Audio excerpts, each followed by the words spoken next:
Kembali Tuhan pagi hari ini, biar kami Tuhan belajar menikmati hidup dengan segala kemampuan atau segala talenta yang Kau beri dalam kehidupan kami, sehingga kami terhindar dari hanya hidup oleh kemauan. Ajar kami Tuhan menghitung hari jelas dalam kami Tuhan, sehingga kami dapat beroleh hati yang bijaksana. Dalam nama Tuhan Yesus kami berdoa. Haleluya. Amin. Halo, selamat pagi Bapak Ibu sekalian. Kita kembali di dalam acara kita. Biarlah berkat Tuhan menghampiri hidup kita.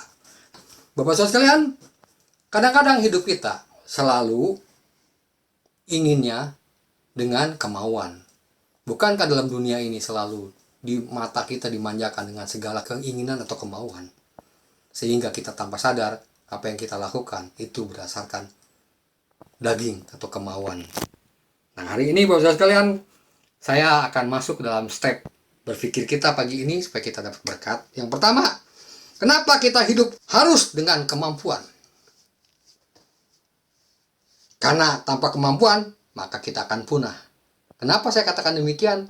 Di saat ini, di zaman COVID-19 ini, segala pekerjaan, segala bisnis, segala ruang untuk kita berkomunikasi atau melakukan tindakan sehingga mendapatkan hasil, itu selalu berdasarkan kemampuan.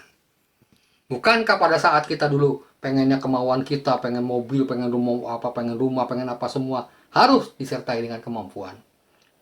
Lihat kita dalam peradaban sekarang bahwa kalau kita mengandalkan kemauan saja atau emosi kita, maka kita hidup akan mengalami banyak masalah. Hanya orang yang punya kemampuan atau hard skill, kemampuan yang atau talenta bisa hidup. Tapi orang yang tidak memaksimalkan talenta tidak akan pernah hidup karena isinya adalah emosi atau keinginan-keinginan lahiriah saja. Bagaimana supaya kemampuan terus menang terhadap kemauan yang selalu akan menghancurkannya?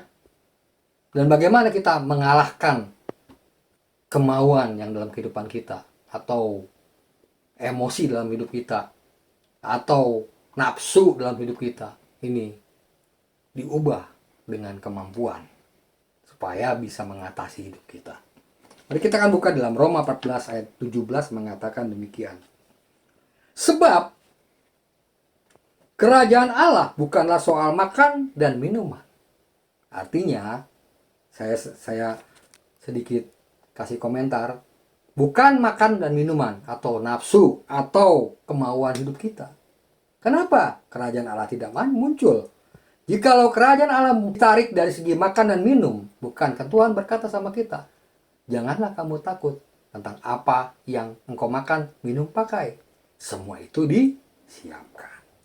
Jadi sekali hari ini kita belajarkan bahwa kalau kita hidup dengan kemauan, maka kita akan gagal.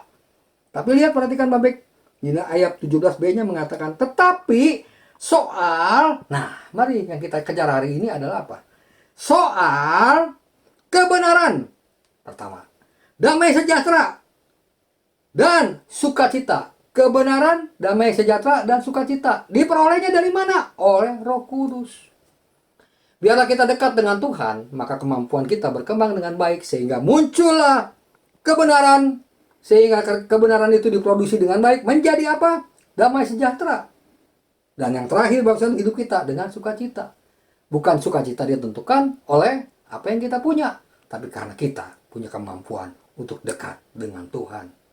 Karena dua titik itu, pertama kebenaran dan sukacita itu saling berdekatan. Tanpa kebenaran, maka damai sejahtera itu tidak akan muncul. Hati kecil saudara pasti akan mati karena selalu diiringi oleh nafsu, menginginkan. Tapi tanpa sadar kemampuan saudara untuk mengundang Roh Kudus dalam kehidupan kita hilang. Itulah yang saya bisa katakan kenapa dalam kitab Roma ini Paulus mengatakan bahwa kemenangan yang terbesar dalam hidup kita bukan berdasarkan kemauan, tapi kemampuan. Kemampuan apa? Bersekutu dengan Tuhan. Maka kekuatan itu akan berlipat kali ganda. Muncullah kita menjadi pembela kebenaran, memelihara kebenaran, maka damai sejahtera itu akan ada dalam kehidupan kita. Kiranya Bapak Saudara pagi ini kita mendapat berkat yang luar biasa. Amin buat firman Tuhan.